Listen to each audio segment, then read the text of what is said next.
કરીએ તો અમદાવાદના મોટેરા ગામમાં આસારામ આશ્રમ પાસે દબાણ હટાવ કામગીરી હાથ ધરાઈ છે। અનેક મકાનોના ગેરકાયદે ભાગને આજે ડિમોલિશન કરવાની કામગીરી મ્યુનિસિપલ કોર્પોરેશનના પશ્ચિમ ઝોન દ્વારા કરવામાં આવી છે। કોટેશ્વર વિસ્તારમાં 50 વારના સનદ સિવાયના બાંધકામો તોડવાની એએમસીની કામગીરી સામે સ્થાનિકોએ ભારે વિરોધ નોંધાવ્યો છે, જ્યાં અગાઉથી માર્કિંગ ન કરવા મુદ્દે પોલીસ અને સ્થાનિકો વચ્ચે ઉગ્ર બોલાચાલી થઈ હતી। એક વ્યક્તિ દ્વારા આત્મદહનની ચીમકી અને મહિલાઓ સહિતના લોકોની અટકાયત બાદ પોલીસ બંદોબસ્ત સાથે તંત્ર દ્વારા ડિમોલિશનની શરૂઆત કરવામાં આવી। ચાંદખેડા પોલીસના બંદોબસ્ત સાથે મકાનોના ગેરકાયદે ભાગને તોડી પાડવામાં આવશે। મ્યુનિસિપલ કોર્પોરેશને ભાડું અને વૈકલ્પિક વ્યવસ્થા આપવાનું કહ્યું હોવા છતાં મકાનો ખાલી કરવામાં આવ્યા નથી। 17 મકાનોના ગેરકાયદે ભાગને તોડી પડાશે। મોટેરામાં એએમસીની ટીમ પહોંચતા જ ભારે વિરોધ જોવા મળ્યો હતો। સ્થાનિકો મકાનના દસ્તાવેજ લઈને રસ્તે ઉતરી ગયા છે। સ્થાનિકોનું માનવું છે કે તેમનું મકાન વર્ષો જૂનું છે।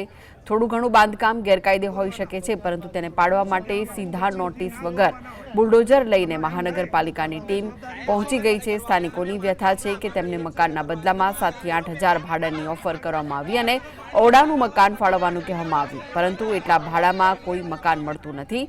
ચોમાસું આવી રહ્યું છે અને બાળકોની સ્કૂલ ચાલુ થઈ રહી છે, તો તેઓ ક્યાં જશે?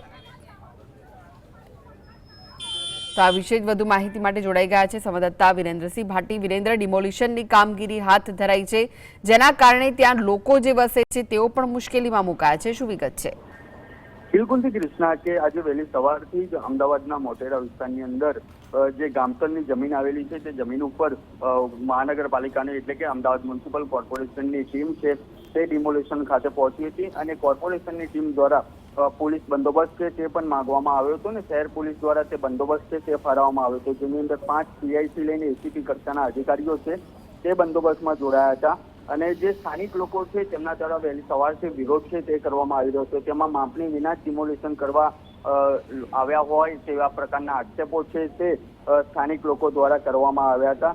તેની સાથે સાથે જો વાત કરવામાં આવે તો સ્પોર્ટ્સ વિલેજ બનાવવા માટે આ કાર્યવાહી છે તે કરવામાં આવી રહી હોવાનું જાણવા મળી રહ્યું છે। તેની સાથે સ્થાનિકોના જે ઘર છે તે તોડી પાડવાનું આયોજન હોવાનું જે સ્થાનિક લોકો છે તે કહેવામાં આવ્યું હતું। તદુપરાંત તેમના દ્વારા તેવું પણ જણાવવામાં આવ્યું હતું કે અમને એડવાન્સમાં જાણ કરવામાં આવે તો અમે જાતે જ પોતાનું જેટલું ડિમોલિશન કરવાનું હશે તે કરીશું, કારણ કે કોર્પોરેશન દ્વારા જો બુલડોઝર ફેરવવામાં આવશે તો તેમને વધુ પડતું નુકસાન આવી શકે તેવું છે અને સરકાર દ્વારા જે સનદ આપેલી હતી તે મુજબ 50 ચોરસ મીટરથી વધુ બાંધકામ દૂર કરવાની વાત છે તે કરવામાં આવી હતી અને પોલીસ દ્વારા જે બંદોબસ્ત હતો તેની અંદર સ્થાનિક લોકો સાથે